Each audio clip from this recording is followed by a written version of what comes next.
प्रकृति मिश्रा मैडम। ये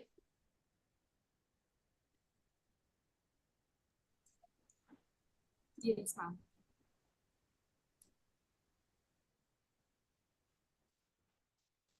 Good evening, one and all present here. उन्नति का मार्ग व्यक्ति होकर समाज और फिर संपूर्ण विश्व तक जाता है। डॉक्टर एपीजे अब्दुल कलाम ने ये बात कही थी। I, Prakriti Mishra, welcome you all to today's valedictory session. We have successfully completed all the technical sessions which were held on 28th and 29th of June on the main theme for the conference, development of individual, society, and global economy. A society that nurtures inclusiveness, collective responsibility, becomes a driving force for the economic transformation. In turn, a resilient global economy is not merely an outcome of financial growth, but a reflection of shared prosperity, ethical practices, and cooperation across borders. Through insightful sessions and rich dialogue, we have explored how policy frameworks, cultural values, technological advancements, and educational reform can work in synergy to uplift individuals, strengthen communities, and foster a global economic system of growth. Now, I invite Professor A.K. Singh, Professor Ajay Kumar Singh, Secretary General Organizing Committee, for the welcome address. Professor Singh is a senior professor from formerly Head and Dean, Department of Commerce, Faculty of Commerce and Business, Delhi School of Economics, University of Delhi. Professor Singh is chairperson of Delhi University Sports Council. Dr. Singh is Adhyaksh, Delhi Prant, Bharatiya Shikshan Mandal. Dr. Singh has served as Vice Chancellor of Sri Sri University, Cuttack, Odisha. Professor Ajay Singh is the immediate past president of Indian Commerce Association, as well as fellow managing trustee of ICA. Dr. Singh has more than 38 years of teaching experience in all, with 250 publications, and 43 scholars have been awarded PhD degree under his supervision. Dr. Singh is a blend of a teacher and administrator, researcher and guide, coach and mentor, trainer and consultant, sadhak in yogi, and counselor and healer. Now, I would like to welcome Professor Ajay Kumar Singh, sir, for the welcome address.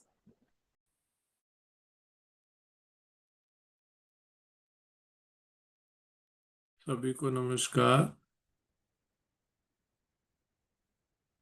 Good morning, good afternoon, good evening, depending on the time zone that you have joined from, the country that you have joined from. So it's a pleasure and privilege for me to welcome each one of you to the valedictory session of the 27th Annual International Seminar. Let me... Sharing is not allowed to me. Please make me co-host.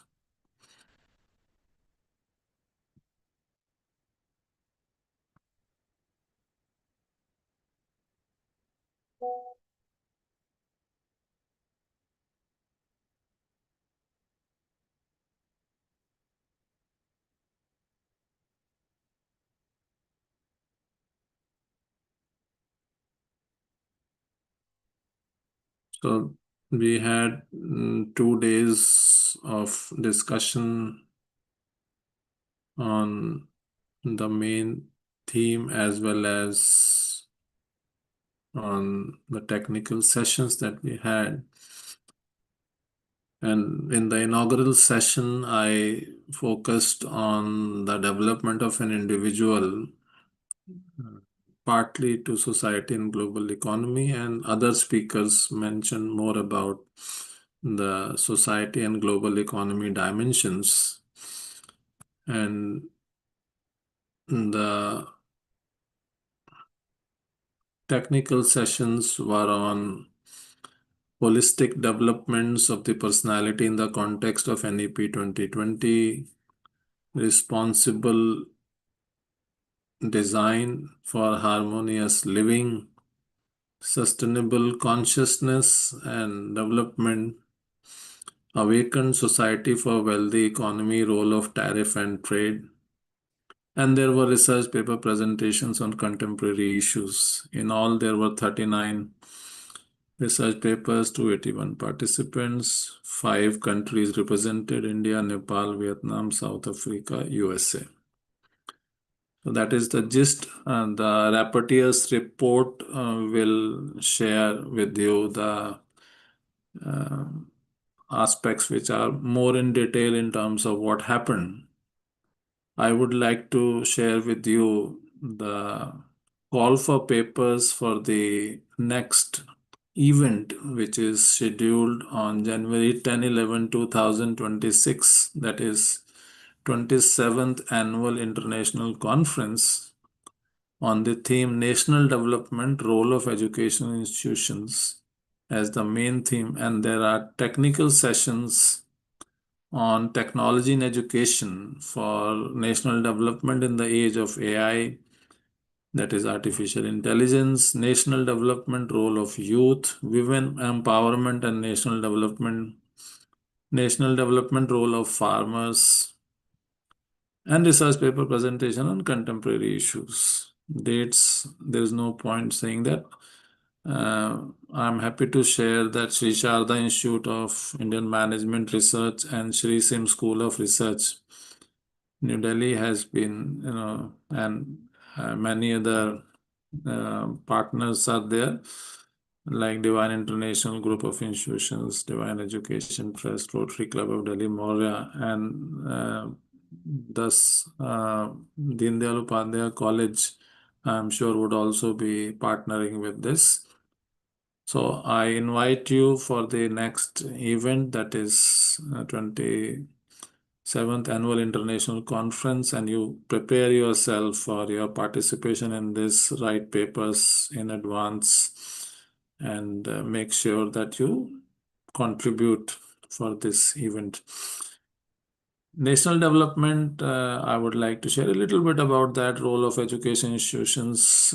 Each additional year of schooling raises average annual GDP growth by 0.37% as per UNESCO report. And higher education graduates earn up to 56% more on average than those with only secondary education, that is as per OECD report. And India's National Education Policy 2020 aims to increase GER to 50% by 2035, driving massive expansion in higher education infrastructure and quality. And research universities contribute significantly to innovation. Over 70% of patents filed in India originate in educational institutions. Although we need to also see how many of them get converted into commercial aspects of it. So patent filing, patent being published or patent granted, and finally, how much you are earning out of it is also important, which needs to be considered, which is more important for the national development. Just the numbers of having patents filed is not sufficient enough for ensuring the national development. Education contributes to 9 of the 7 sustainable development goals directly, underscoring its central role in global development. And in the impact rankings, we have found that the higher education institutions are actually contributing towards all the 17 dimensions of that. So education institutions are the foundation of national development, as they cultivate the knowledge, skills, and values that empower individuals to contribute meaningfully to society and the economy. From primary schools to universities and vocational centers, these institutions drive innovation, foster social mobility, and develop human capital essential for progress in every sector. By embracing inclusive practices, modern technologies, and research-driven approaches, education institutions not only prepare learners for the demands of Industry 5.0, which is to be there in some time. Right now, we are passing through Industry 4.0, but also nurture responsible citizens committed to sustainability, equity, and nation building. So it's not only important that we move towards technology, but also a responsible citizens we need to make. Their role in shaping critical thinkers, skilled professionals, and ethical leaders makes them indispensable to achieving long-term prosperity and resilience. The global edtech market is projected to reach US dollar 404 billion by 2025. That was as per the report of Holland IQ. Over 1.6 billion learners in more than 190 countries were affected by school closures during COVID-19, accelerating digital adoption. That is as per UNESCO report. AI in the education market is expected to grow at a CAGR of 45% from 2022 to 2030. Grandview research report says that. So in the age of artificial intelligence, technology in education has emerged as a powerful catalyst for national development by expanding access to quality learning, personalizing instruction to diverse learner needs, and equipping citizens with the skills required for the rapidly evolving economy. AI-driven tools enable adaptive learning, intelligent tutoring systems, and data-informed policy making that can bridge educational disparities and foster inclusive growth. By integrating technology thoughtfully into classrooms and training ecosystems, nations can build a resilient, innovative, and globally competitive workforce, positioning themselves at the forefront of sustainable progress and societal transformation. And these are, dimensions about role of youth in the national development. Young people aged 15 to 24 constitute 16% of the world's population, about 1.2 billion individuals. And India, if we see, over 65% of India's population is below 35 years of age, making it one of the youngest nations globally. And that is what we see as demographic dividend nowadays. India has 250 million adolescents 10 to 19, a critical segment for future workforce development as per UNICEF report. The Indian Ministry of Skill Development and Entrepreneurship has trained over 10 million youth under the Skill India mission since 2015. And startups in India have created more than 9 lakh direct jobs, with a large share led by young entrepreneurs as per DPIIT. So youth play a pivotal role in national development as catalyst of innovation, social transformation, and economic growth. With their energy, creativity, and adaptability, young people drive entrepreneurship, adopt new technologies, and champion inclusive development agendas. By investing in their education, skill development, and civic engagement, nations can harness the demographic dividend to build a resilient and prosperous society. Empowered youth not only strengthen democratic institutions but also contribute to sustainable development by addressing pressing challenges such as climate change, unemployment, and social inequities. And if we see the women empowerment aspect towards national development, closing gender gaps in economic participation could add $12 trillion dollars to global GDP by 2025 as per McKinsey report. And for India, if we see, women's labor force participation stands at 24% at the moment, highlighting the need for policies that enable greater workforce inclusion as per World Bank report. Educated mothers are more than twice as likely to send their children to school, breaking intergenerational cycles of poverty as per UNESCO report. So this is very important dimensions. Increasing female labor participation by 10% points could increase India's GDP by $770 billion US dollars by 2025. That was earlier estimate by McKinsey. India ranks 5th globally in women-owned businesses with 13.5 to 15.7 million women-led enterprises, yet they face significant barriers in scaling up as per Niti Aayog. Women empowerment is a cornerstone of national development as it unlocks the full potential of half the population to participate in economic, social, and political progress. When women have equitable access to education, healthcare, skills, and leadership opportunities, entire communities prosper through higher incomes, better health outcomes, and more resilient institutions. Empowering women also accelerates poverty reduction and drives sustainable development, as evidence shows that investing in women yields significant returns for families, societies, and the nation's economy. And role of farmers is also very, very important. If we see globally, agriculture employs 27% of world's workforce and provides food for over 7 billion people. That is as per Food and Agriculture Organization, FAO. India, if we see, agriculture contributes about 18% to India's GDP and employs nearly 43% of the workforce as per Economic Survey of 2023-24. And India is the world's largest producer of milk, pulses, and spices, and the second largest producer of rice, wheat, and fruits and vegetables, as per FAO again.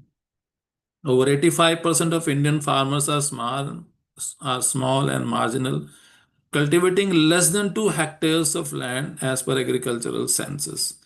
The agriculture sector supports over 600 million people in India, almost half of the population. Farmers are the backbone of national development, sustaining food security, driving rural economies, and contributing significantly to GDP and employment. Their resilience and innovation ensure that agriculture productivity keeps pace with a growing population while supporting industries linked to food processing, trade, and exports.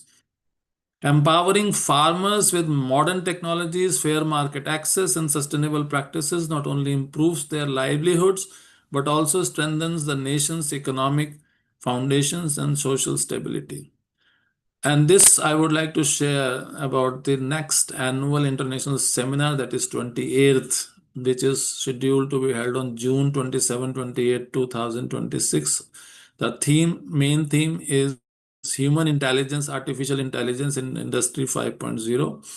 And technical sessions are human intelligence in the AI age, challenges and opportunities, artificial intelligence in Industry 5.0, vision and directions, emerging dimensions of Industry 5.0 and future of work, responsible sustainable development in Industry 5.0, and research paper presentation on contemporary issues. The dates are mentioned there. So a little bit about that. 85% of employers globally say human skills, creativity, critical thinking, emotional intelligence are more important than ever in the AI era.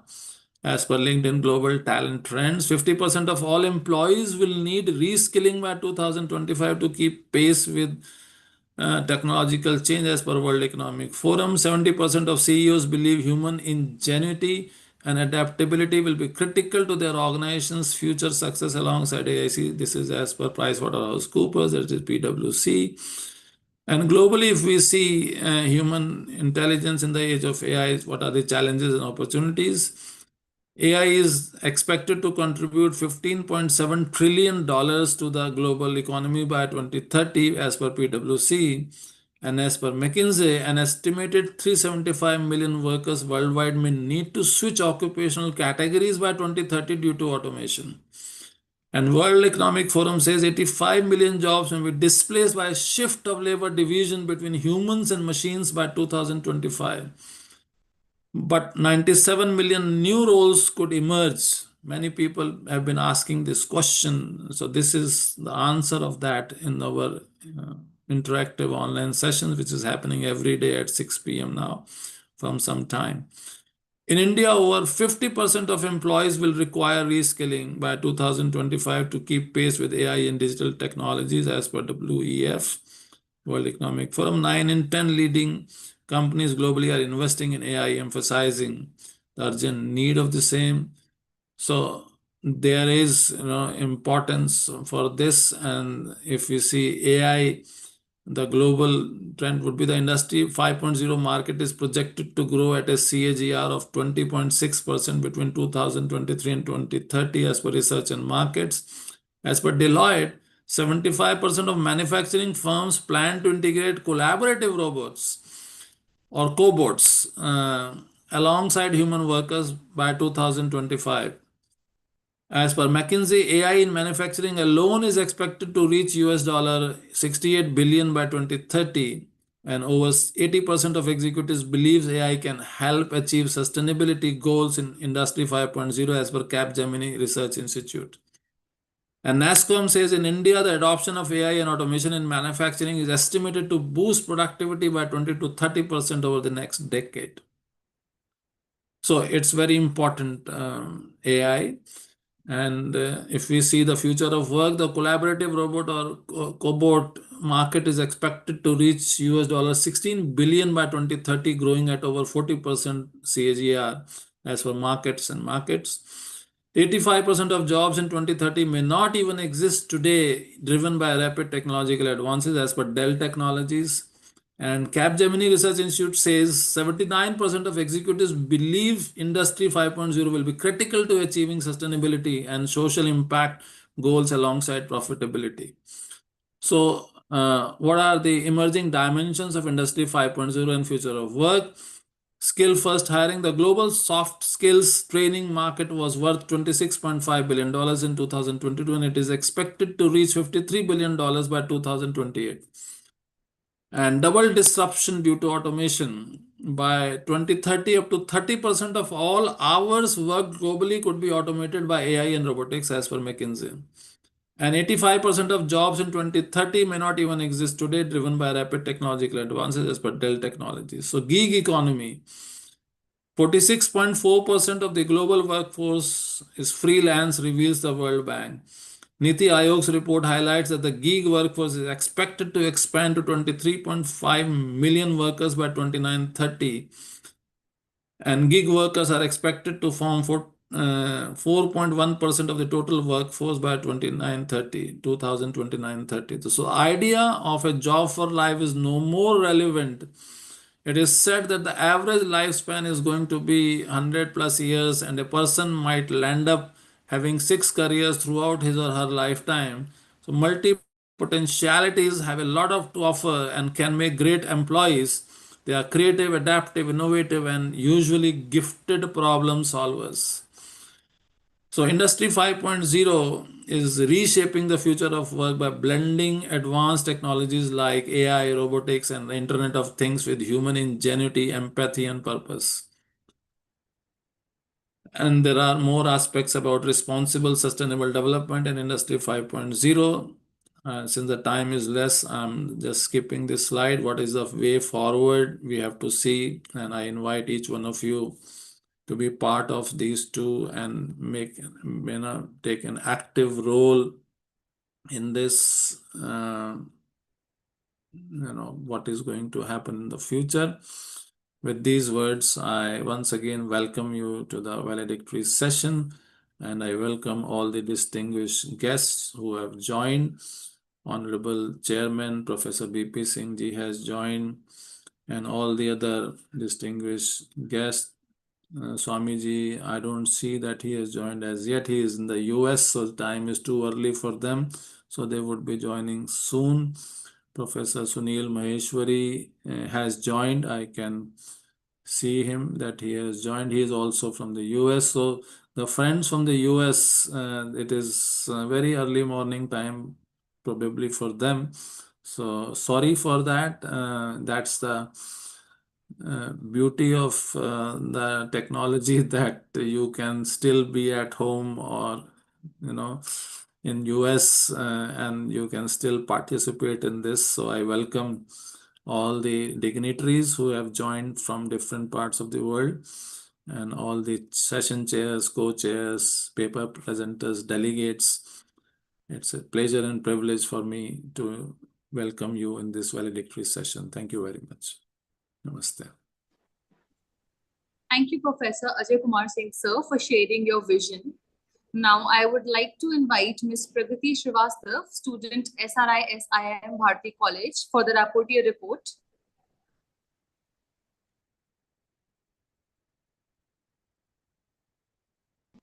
Good evening, everyone.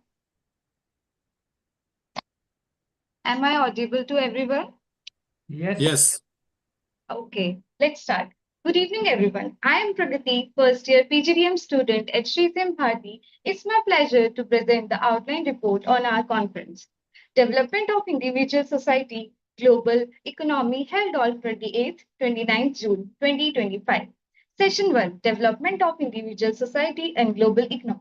This session was coordinated by Dr. Shipra Singh, Ms. Princy Agarwal and Ms. Sakshi Dayal Gupta from DSPSR. Professor Ajay Kumar Singh, Secretary General, welcome everyone with an inspiring address connecting Sankhya Yoga from the Bhagavad Gita to modern economic harmony. Chief guest Dr. Rishi Mohan Bhatnagar emphasized ethical business conduct, preserving India culture, and promoting conscious entrepreneurship.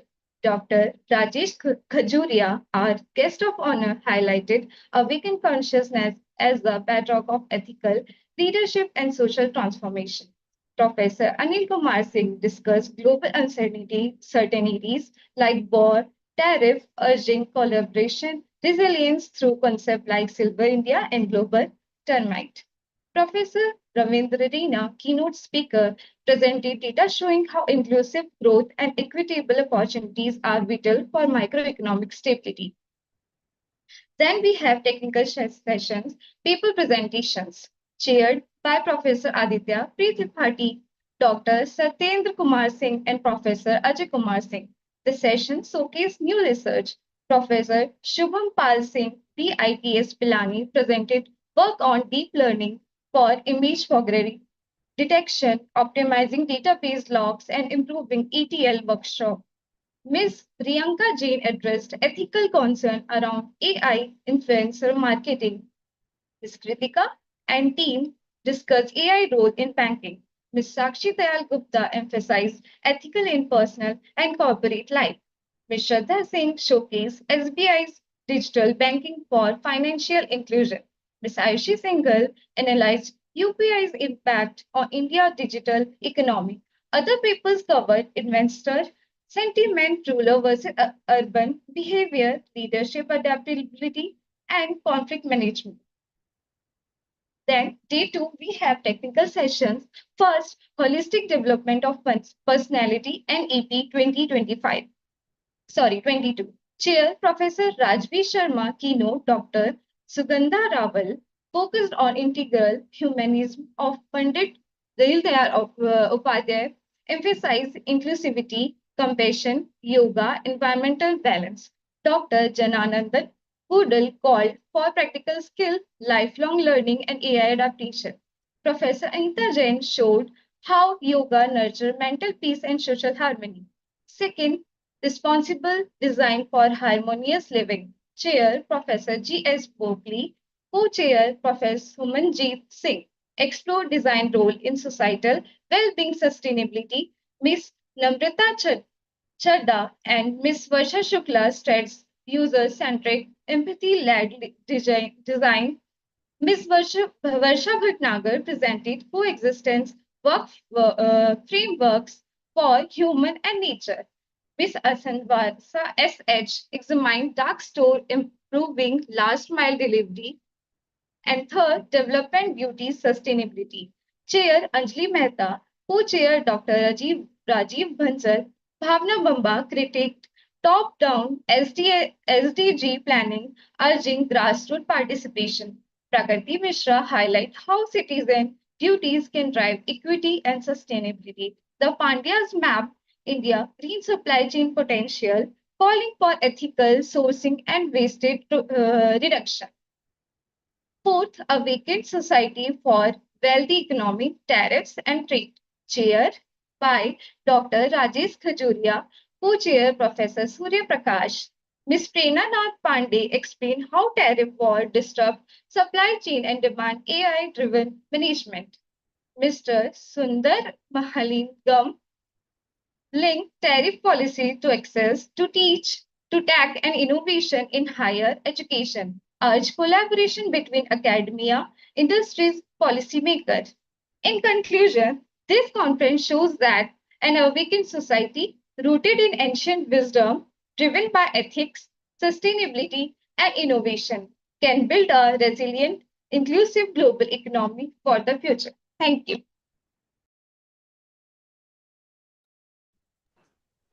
Thank you, Pragati, for the report. Now I invite our guest of honor, Dr. Sunil Maheshwari, Professor, Department of Accounting and Information System, Ilberley College of Business, Indiana University of Pennsylvania, USA. Dr. Maheshwari has worked in Marshall University from 1988 to 2004 Indiana University of Pennsylvania from 2014 to present. He is the professor at Department of Accounting and Information Systems. 9 of research articles published now. He has also co-authored textbooks in accounting, primarily used in India during that period. Since 1999, he has published 50 articles, co-authored 94 textbooks, made 52 conference presentations nationally and internationally. He has a total of 26 years of teaching experience, including 16 years at Marshall University and 10 years at Indiana University of Pennsylvania. In addition to teaching at undergraduate level, he had the opportunity to teach in our international MBA and EMBA programs in India and Palestine. He is currently serving as the chair for the Department of Accounting and Information System. I would request Dr. Sunil Maheshwari to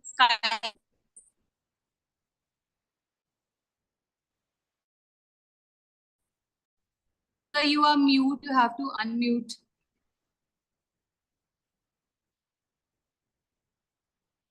Can you hear me now? Yes, we can hear you. And can you see the slide? Not yet. We can see your lovely face. Okay. Just keep seeing that face for some time and then I'll change it to the slide. Yes, we are enjoying looking at you. Yeah, remember I had to get ready at 6:30 a.m. over here. You will be free in some time. Yeah, I need to get my beauty sleep again. Anyway, Professor B.P. Singh, thank you. Ajay, thank you very much. And thank you for the whole team for organizing the conference and inviting. It seems, based upon what I heard just now, all of you would have learned a lot of stuff from your esteemed speakers over last 2 days. So the problem with the last session is that you have already heard everything, and it's more or less like a summary of what you have heard. So since I've got about 10 minutes, I will basically get started. And the first is the slide. Can you now see the slide?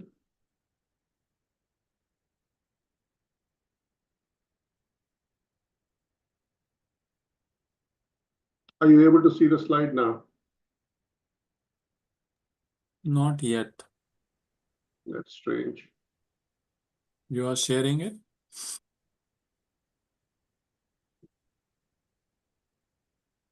Something is.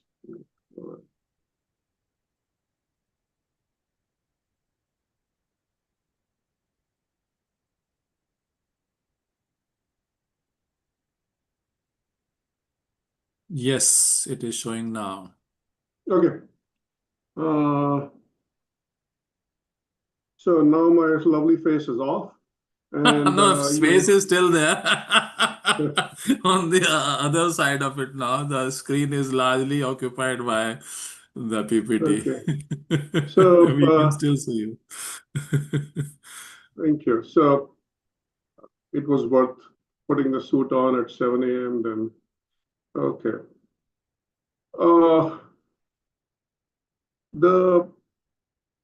As I said, you would have probably heard most of the stuff. I have kind of summarized some of the literature that surrounds this topic. So again, most of the ideas belong to someone else, but I'm trying to get you in a summary form. And since you have learned a lot, what I want you to do is, I see about 90 participants over here, and thank you very much for coming. If you're a faculty member, thank you. Your students, thank you. And all the guests, thank you for joining. I would like you to just, based upon what you learned or based upon your information and knowledge, what I want you to do is just put in the chat, what is your definition of development? What do you consider development to be? And just put it in the chat so we can share the knowledge you have with each other also. and make the session interactive. I will try to put my definition up a little bit later and so see, I don't know, I'll see what I get out of it. Hope to learn something new today. So what is your definition of development? The title for the conference is Development of Individual Society and Global Economy. So first is, I think we need to understand the importance of link between individual, society, and the global economy. As far as I am concerned, I think individual is the basic unit of individual is the basic unit on which is therefore their growth and the well-being of individual is very essential. And individuals are basically very social in nature, or we call them social animals, and they depend upon society for their survival, development, and their identity. And the society basically will shape their values, norms, and opportunities for individuals. So individuals will impact the society in a way, and individuals depend upon the society for development and their identity. And same way, society will shape the values, norms, and opportunities for them. And the society itself is again formed by the group of individuals who share the common interest of living together. And the society probably provides the establishment of various norms, social culture, various institutions that provide the opportunities collectively to the individual in the society. Now, individuals contribute to the society by specializing in different skills, exchange goods and services, and by that they foster the social and economic interdependence. So again, as I said, to me, I consider individual to be the basic unit. So society's role, societies then, once you have got individuals who form the society, societies then become the building blocks for forming the nations and the global systems. And the economic activities within the societies will contribute, therefore, to the national and global economies. So it's kind of all three seem to be interlinked, and one cannot survive without the others. Now, social structure and governance will influence economic development and integration into the global market. And you have noticed that all over the world, the economy might be market-based or it might be socially based. And both of them seem to progress at certain rate and in certain ways. You might like some, you may not like some. I'm glad I'm seeing the definitions from various professors and participants, but I only got 4 yet. I'm looking for more. So, since the individual is the basic unit, it matters that the individuals grow in self-awareness, their skills, and their lifelong learning, through their lifelong learning, and so that they can contribute more effectively to the society and the economy. Once they develop, it will help increase the productivity, innovation, and social harmony across. So since the individual is such a basic unit, what kind of development is needed in individuals? One is cognitive and emotional. That basically means the individual gets educated, develops critical thinking, develops empathy. You also need more moral and ethical development. I just saw that Ajay has put in that you need a holistic growth as compared to individual growth. That's basically what I'm saying, the same thing in a different way. Moral and ethical development, which basically involves integrity of the individual, responsibility, humility, and respect for others. So all these, then you have got the professional development in terms of communication, teamwork, and adaptability. At the same time, individual needs to develop and be environmentally aware, develop sustainable practices and conservation practices to sustain the economy. So this is at the level of the individual, and I'm pretty sure your speakers have already dealt with these topics, but this is more or less like a summary at the end of the conference. So when the individual develops, they basically need to develop in all the areas. And I'm seeing similar definitions. Development is the outcome of learning, a person that we see reality. Again, Dr. Khajuria is mentioning development in context of all three. So more or less, we're thinking the same way, or the thinking has been guided by the same ideas. Now, what kind of development is needed in the society? You need the economic development, which basically would be driven by innovation, economy, resource distribution, which is equitable, diversification, respect for diversification. Then you need the social development, which means basically equity, social justice, and tolerance. Then we need development of governance structure so that we have transparency, accountability of the action of the people who are governing. And then environmental development that leads to basically, we are talking about sustainable development, conservation, and climate action. So we need all that. So if you find that all these three are interconnected, individual development will lead to a more capable and innovative society, and the social development will create more inclusive environment to foster economic growth. So now I have considered all this, and here are just a few questions. This is the best part for me. When I get a topic, I start to think about it more. And some of the thoughts which are coming now after this is basically my thoughts over the topic. And I'll share it with you, and you feel free to respond or react in the chat. Out of the 90 people, I see about 4 or 5 did put the definitions, and most of the professors put it there. Okay. Out of 100 in all, it is only 4 that you are able to see right now. Others probably are thinking more and writing less. Yeah, but to develop everyone, we need to learn from each other. So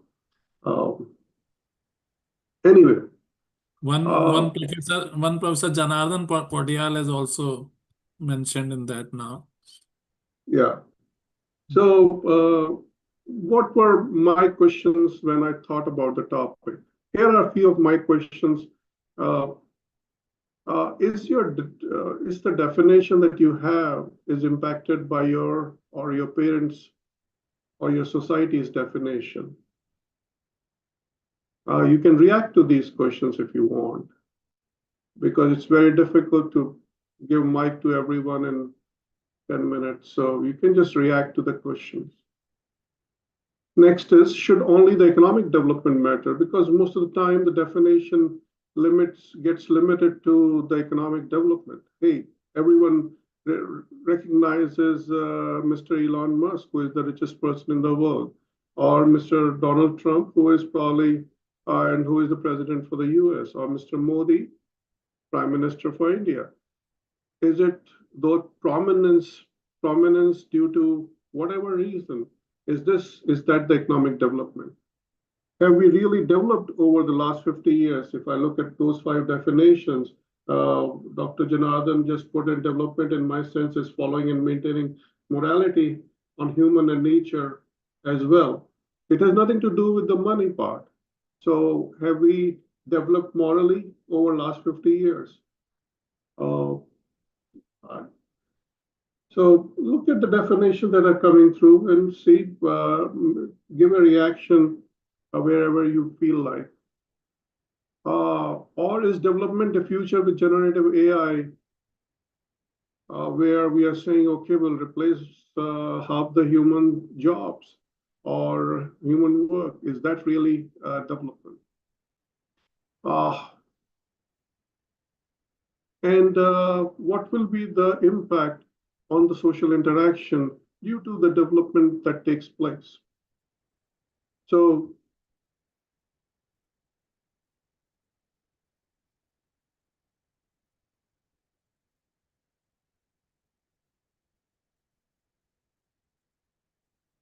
few more questions. Now, does the advanced nations, which we call developed nations, have truly developed political and business leaders? It's important to understand that part because you see economies like India, where the development is taking place. You see economies like US, the development is taking place. And now I cannot even say that we have similar systems. To me, US is more individualistic based. And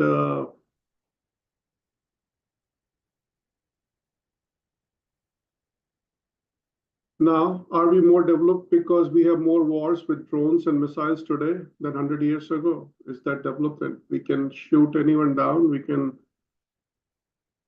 sitting at any place, we can do that. Are you healthier and more emotionally and spiritually developed today than 50 years ago? If we are talking about holistic development, are we better off? And are we more developed due to the amount of wealth in the or are we more developed due to the amount of wealth in the capital market? So be careful as to how you will define the development for the next generation. Our parents defined the generation for us, development for us in a certain way. We were, most of the time it was get better jobs, to get to the US, do this and do that. That was considered development at that 25 years ago or 35 years ago. And to me, the bigger problem becomes when the individuals contribute to the society and the society grows. So that society grows so hard, so big, and so important becomes the norms and the norms of the society and the world, rules of the world and the cultures, that the individual is primarily forgotten.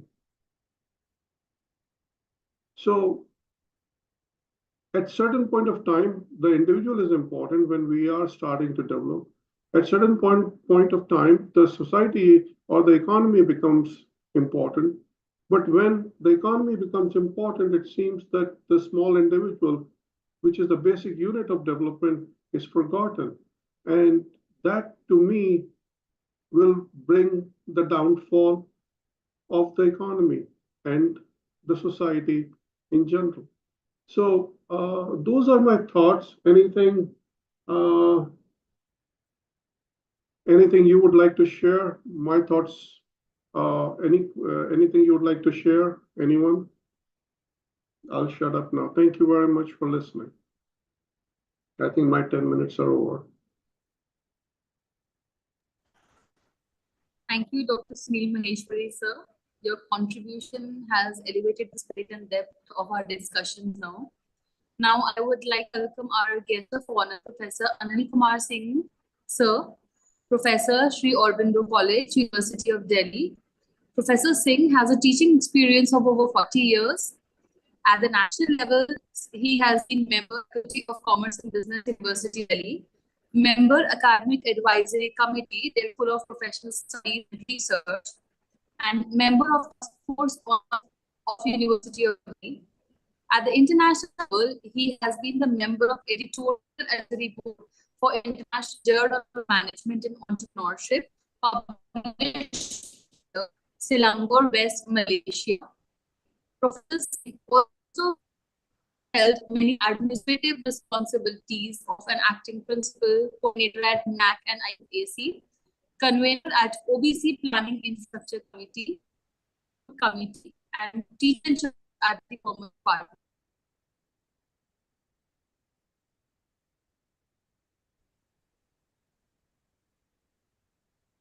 I'm assuming I'm not sharing the screen still, right?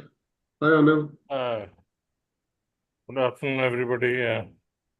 I was listening very carefully about Sunil, and he was talking about development, and naturally, development is development of, if I remember correctly, yesterday when we were discussing about national progress, the development is a relative term always, in the sense that the growth, the development is going to take place where the others, basically, if you look at today, Europe is not developing because of their own problems with other things. So geopolitical region is one more factor which is coming in the way of development. And one of the reasons why the US remains at the top, for simple reason that they are not facing problems in their own courtyard. Whereas rest of the world, name their country and you will find that they are facing problem because of their neighbors and others.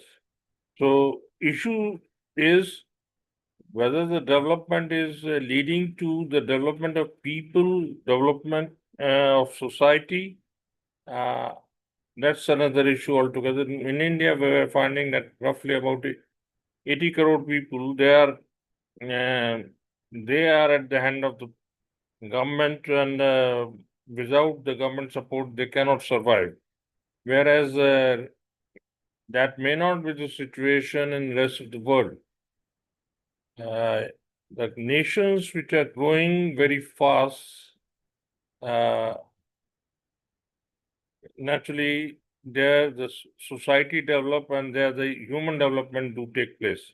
So this is something which is very development is necessary because of the naturally US has an edge over the technology, and that edge is shown especially in last 1 month by US, and the UN as a body is defunct body, whereas the nation heads, basically I'm talking about US, USSR, China, they are taking the lead and they are deciding about the fate of the rest of the nations in the world.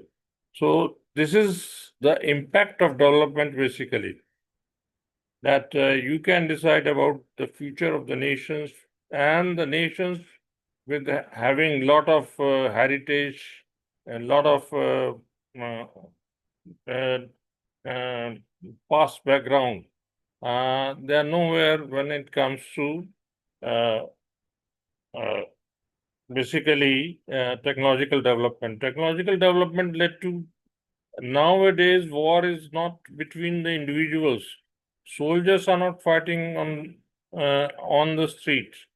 The fight is in the air by the Navy, and that led to a situation whereby a country is defeated or there might be ceasefire.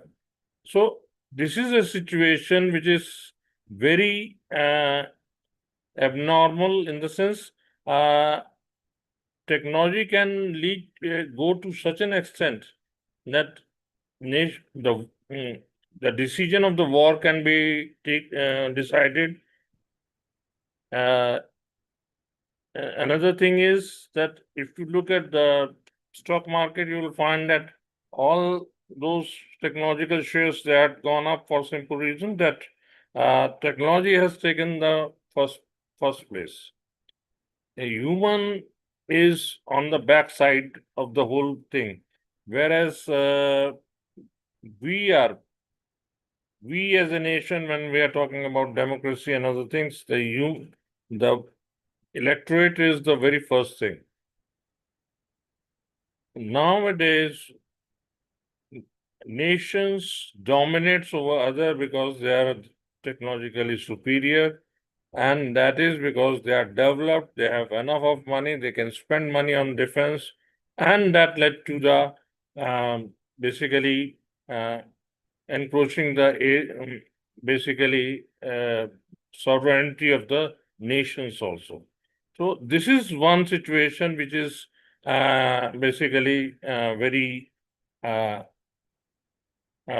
ugly, and we are going through the same phase what we in the last time we were discussing that 2025 is going to be year which will decide about the future of the world, not only nations, the whole world, how it is going to prosper, how the development will take place, what are the factors which are going to determine the development. And naturally, human and no development can take place without the human development. This is something which is very much necessary and very much core of everything. So, economy as such, economy, and also just as the main nowadays, it is the globalization and other things. They are determining the basically they are coming in the way of globalization. Nations are in India also, the focus is produce product in India, US produce product in US, China, because they are the biggest exporters, they want to sell at maximum to the rest of the world. So this is how nations are, even if they are developed, they are trying to protect their own people by producing, and there's a tariff war which is going on. So war is not that simply fighting on the street. It's basically fighting between the nations and thereby coming to some conclusion. And naturally, it is nothing but muscles as shown by not only by US but also by China. So that has changed the whole scenario in the world. Basically, the UN, a body which has a major role to play, is nowhere to be seen because the muscles of the strong nations are coming in the way, either in the form of veto in case of UN and the way they want to lead the war. It was Russia which aggression took place on Ukraine. Here, a few days back on Iran, whatever has happened has happened. Israel has its own style of functioning and they're functioning in their own way. The world is basically fighting not only basically on their own issues. Foreign policy is might is right is the foreign policy. So if you are not developed, you cannot pull your muscles and get your things done. And this is what is happening in the whole world. So the whole world is disturbed because of this new kind of development, especially the leaders, which are, I think, having a lot of experience, whether it's US, whether it's Russia, whether it's India, whether it's China. So they are having a lot of experience, and they are coming in the way the whole world is facing problem in that. So many a time you start certain things, you are not able to end it. So this has come in the way of development. This is all of a sudden there is change in terms of expenditure. The defense expenditure of is going to be more than 5% in case of European nations. So there's change in case of investments, change in behavior. NATO will not be, US is not going to protect the NATO nations. This is something which is you just can't think of. And this is happening because of the US, there's a leadership change, and that led to such kind of situation. So European nations, they are finding themselves in a soup. The world is finding, the whole of Asia is in trouble. So the development has taken place, but development will reach to a logical end is not happening. People are not bothering about unemployment, poverty, and other major issues, which are, I think the whole world is disturbed because of those problems, because there are other issues which are much more important than all these issues. So whether the development has reached, has given us a direction whereby people can grow more and more, because we, when philosopher and economists, they thought of European Union, they thought of one world, one nation. The whole concept is nowhere to be seen. So there was a time when the single currency, dollar has dominated till now, even today, as a currency leader. And all of a sudden, the gold prices has gone up for a simple reason that a nation has gone into the war and dollar was not recognized. Their foreign exchange reserves were not recognized. So the problems are many. They are not conventional. They are creating problem for the rest of the world.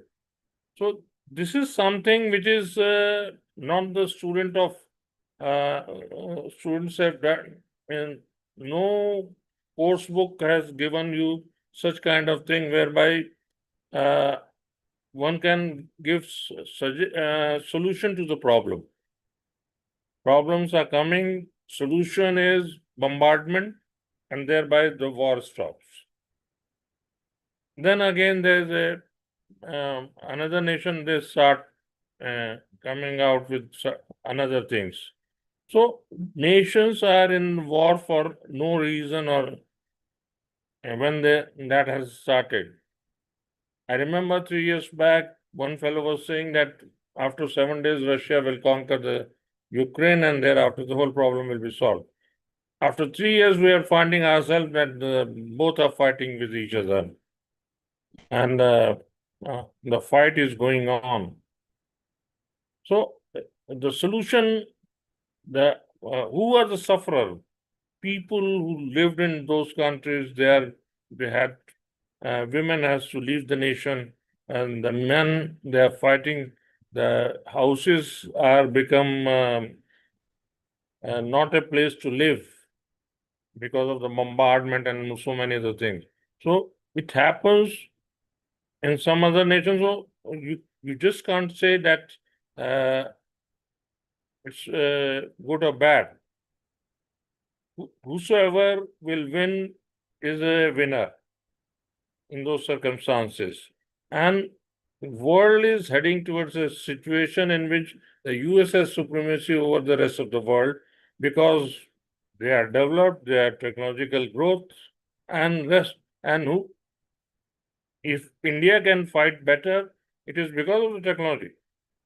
We had superior technology, we fought against Pakistan. It is true with the other nations also. Wherever the technological superiority is there, that is, technological superiority is the development of nation, and thereby they can protect.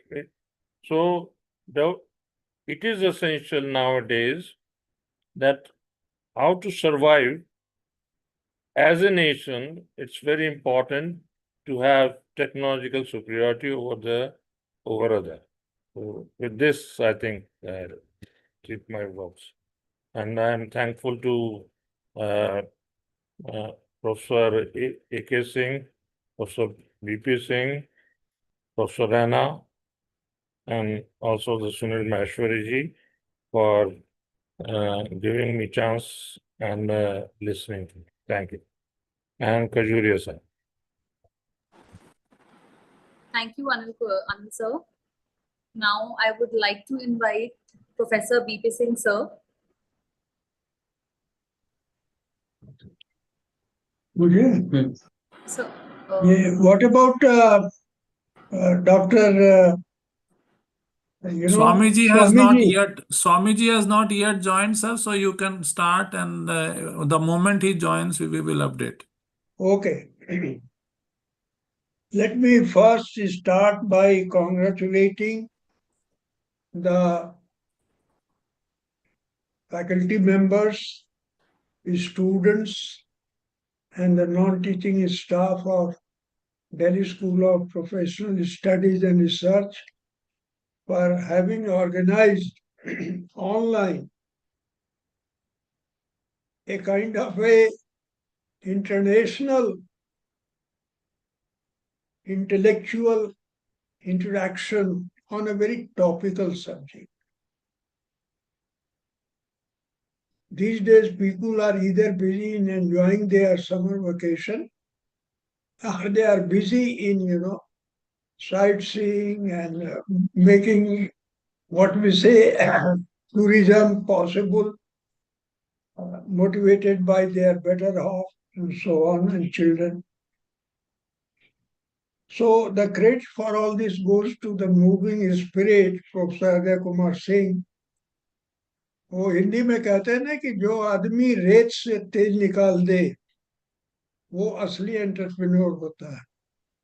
He has been able to create oil from the sand, and within 7 days, everything, national speakers, international speakers, topic also modern, traditional, research-based, development-based, distribution-based, and so on. But I will not take much time, but as a educated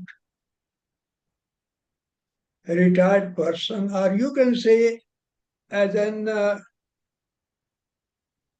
intellectually thoughtful person who is witnessing a lot of, divergence.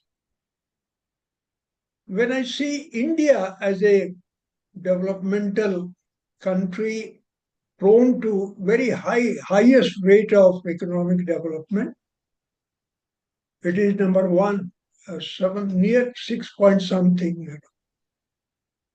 But if you see the internal scenario, about 80% of Indian population is dependent upon the free supply of food grains made by Government of India. Is it a symptom of, is it an indication of a developed economy, developing economy, an economy which can claim to have the highest rate of economic growth, and militarily a country which has given proof in 4 hours that what they can do in protecting India against the onslaught of, what we say, certain states using the, what we call the criminals to disturb the peace on the border and so on. If you take Russia and Ukraine conflict, war, whatever you may call it, if you take Israel and Gaza, if you take the threat posed by the current president of USA to the whole world, he has challenged this tariff, that tariff, and so on. Are these the indicators of a peaceful economic revolution? It's a kind of a militarily disturbed situation. The latest one being American, strike on Iran on the question that they are producing, mass destruction is, bombs. Now, if we think that the high value priced military armaments delivered through the latest technologies which have been developed by scientists, technologists, and so on, are they going to reduce poverty? Are they going to promote economic well-being of a common man? Forget about the president of Iran, a very powerful personality, a very progressive personality, and at the same time wedded to the Islamic ideology. And yet having, friends internationally. China is also a friend of Iran. Russia is also a friend of Iran. So in this kind of multipolar kind of alignment and realignment, what is going to be the future of world peace? I'm more worried about world peace. No part of world can live in peace unless there is complete hostility of, conflicts, war, skirmishes, and so on. This is one aspect that you have to ponder as an educated lot. Second, for the last, I think, 5-7 years, India is providing free food supply to roughly 80% of the population. Whosoever is within that bracket gets food supply sufficient to feed the family. Prior to this, there was a scheme of rural reconstruction, rural development in the name of what is known as Congress Party brought it. That has taken place of this one free food supply, no work, nothing of the kind. Are we progressing or moving towards a working people inhabiting the country, are making 80% of the population out of 140 crores non-working population? Is it a good sign of making India as the fourth largest economy of the world, where 80 crores of people, they are provided free ration? It's a kind of a contradiction from within.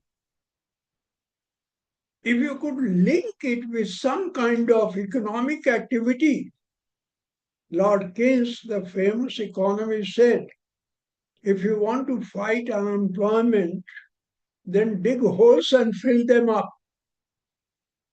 And then you provide employment and pay the money and so on. We are working just like a don't do any work, we shall provide you free food. Now, these kinds of problems agitate the minds of people like me, who have seen India through different phases of economic cycle. This is the best period of India in terms of economic growth under the leadership of Sri Narendra Modi ji, where India has become from 10th, 11th to 4th largest economy of the world And within a year or two, it is going to be the third largest economy of the world. But at the same time, 80% of the population is getting free food.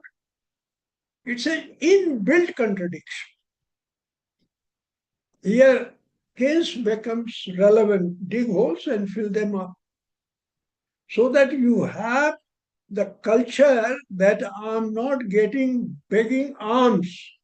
I'm doing something, and in that I'm getting the remuneration.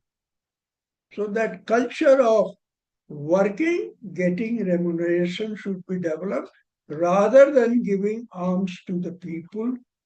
And people say it is to placate the vote bank. People say we have the best of the constitution in the world, a balance between the developed north and the developed, other parts of world. But here the worst part is that every decision, political, economic, social, they are taken in the background of placating the vote. Will this take the country to greater heights of social development, economic development, cultural development, and technological development? So these are some of the issues which came to my mind. I was summoned by Professor Ajay Kumar Singh, who is sitting in Ireland. I'm in Varanasi, asking me to substitute for the great man, Swami Chaityanand Saraswati ji, whom we call Swami ji. He is a great scholar, a great educationist, a great thinker, a great doer, a good speaker. I cannot be even 10% substitute for that greatness. However, we feel that let Swamiji lead a healthy life and contribute not only to Indian society, but to the world, humanity at large. Such highly qualified people, they are the jewels of India, intellectually and also religiously, socially, in terms of moral values, knowledge, skills, and their applications. I once again congratulate the organizers of DSPSR, starting from the students, faculty, the leaders who have taken the lead, and the administrative staff, non-administrative staff, help support staff, for doing this good job within a very short period of, I think, hardly 7 to 10 days. It was the initiative of Professor Ajay Kumar Singh, who was supported by Professor Anil Kumar Singh, who is the Director General of DSPSR. They have saw to it that things go well, and I must congratulate both of them, including the registrar and the new director who has taken over DSPSR, for this wonderful work that they have done at such a short notice.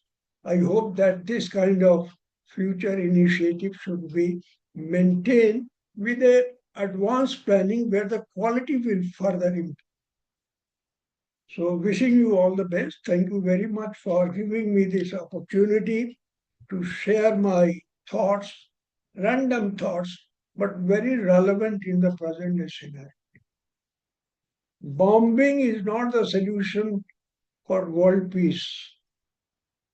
Russia, Ukraine, they are fighting for the last 3 years.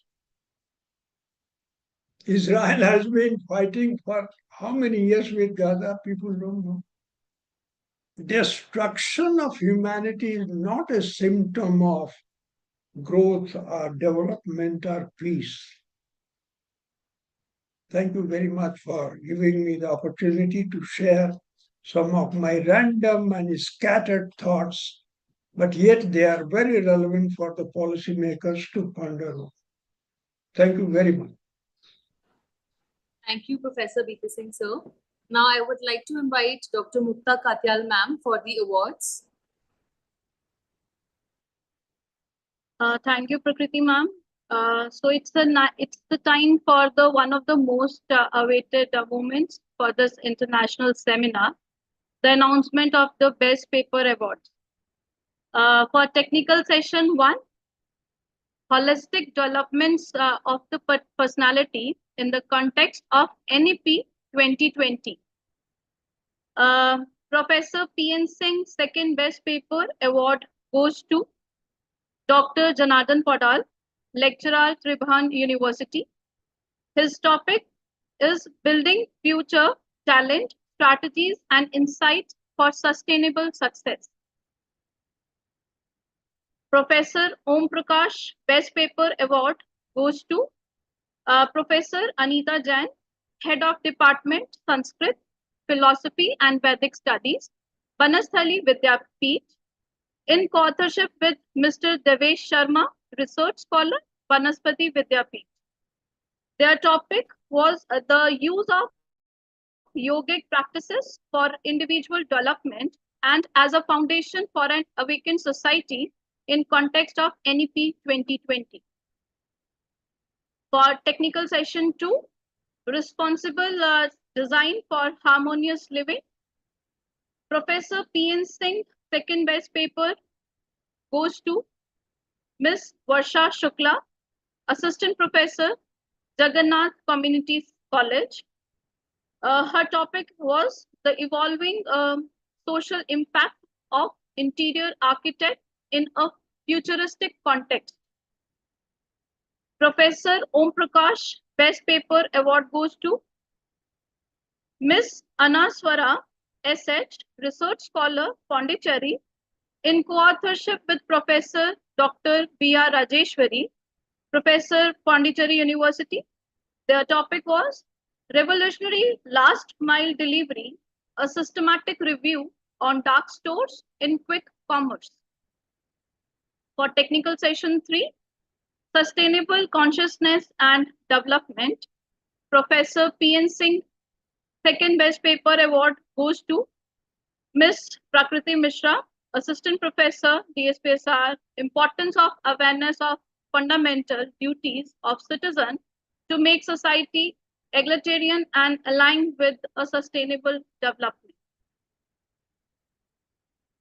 Professor Om Prakash Best Paper Award goes to Ms. Ankita Gulia, Assistant Professor, DSPSR, in co-authorship with Mr. Naman Kamara, student, DSPSR.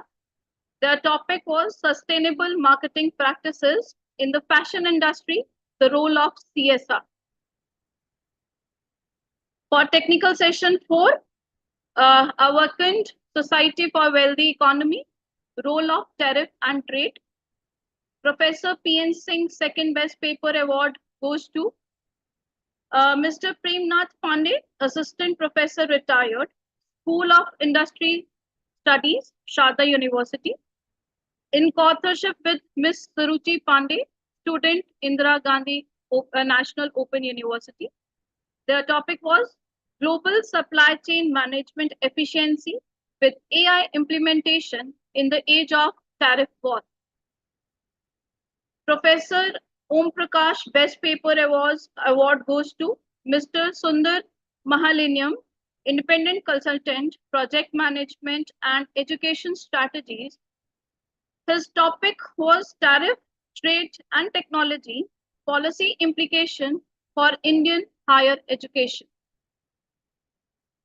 For technical session 5, research paper presentation on contemporary issues, Professor P.N. Singh Second Best Paper Award goes to Ms. Shraddha Singh, Research Scholar, University of Mumbai, with co-authorship with Dr. B.S. Adil, Principal, Bival College, University of Mumbai. Their topic was Digital Banking as a Catalyst for Financial Inclusion, a study of SBI's outreach in Mumbai suburban. Professor Om Prakash Best Paper Award goes to Ms. Reyanka Jain, Assistant Professor, Ramlal Anand College, University of Delhi. Her topic was leveraging AI in influencers marketing, opportunities and ethical challenges for brands. The last, not the least, late Mrs. Sushila Singh overall Best Paper Award, along with the cash prize of 5,000, goes to Miss Professor Anita Jain, Head of Department Sanskrit, Philosophy and Vedic Studies, Banaspatali Vidyapeeth, in partnership with Miss Brinda Sharma and Miss Sumedha Jain, research scholars, Banasthali Vidyapeeth. Their topic was Sanskrit literature and environmental ethics, a global path to a sustainable consciousness. Congratulations to each one of you. Thank you. Well done, Mukta, you have done very well. My heartiest congratulations for doing it at such a short notice, and wonderfully good job you have done. Thank you so much. Very well done. Thank you. Thank you. Thank you, sir. Thank you, Mukta ma'am. Now I would like to invite Professor Mahesh Sharma, Director, Delhi School of Professional Studies and Research, for the vote of thanks. Thank you so much, ma'am. A very good evening to the honorable governing body of the institute. And all the participants, all the speakers, all the paper presenters, all the faculty members of our college, and all the non-teaching members of our college, all the students and everyone.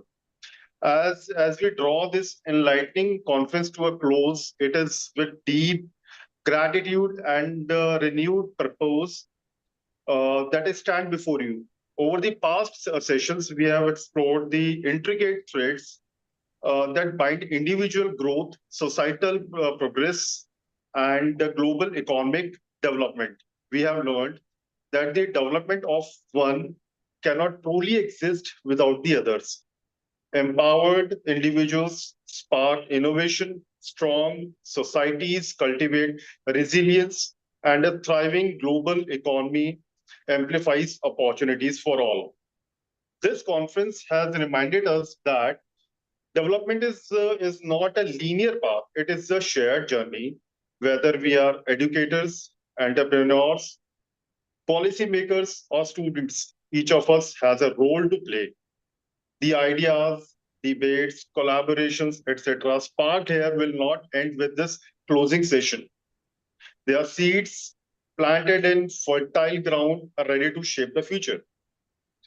As director of the institute, I extend my heartfelt thanks to the honorable governing body of the DSPSR, Ajay sir, Anil sir, speakers, participants, and all the volunteers.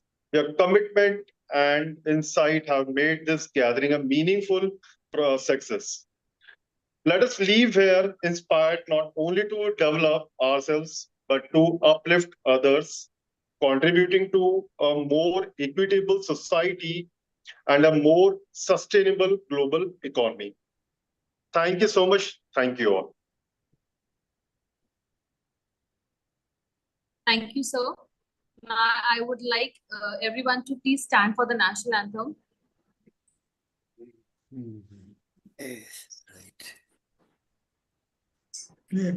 Vinayak जय हे भारत भाग्य विधाता पंजाब सिंध गुजरात मराठा द्राविड उत्कल बंगा विंध्य हिमाचल यमुना गंगा उच्चल जलधि तरंगा तव शुभ नामे जागे तव शुभ आशीष मांगे गाहे तव जय गाथा जन गण मंगलदायक जय हे भारत भाग्य विधाता जय हे जय हे जय हे जय जय जय जय हे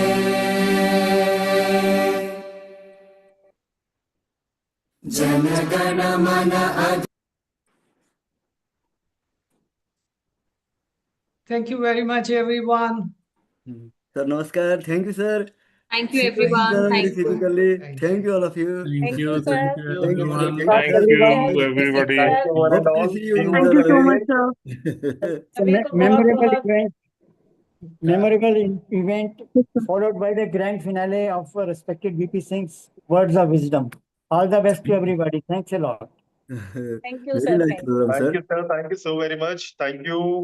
Thank you, sir. Very nice Thank you so program. much, We'll see everyone. in Thank January you. physically. Thank you, sir. Recording stop.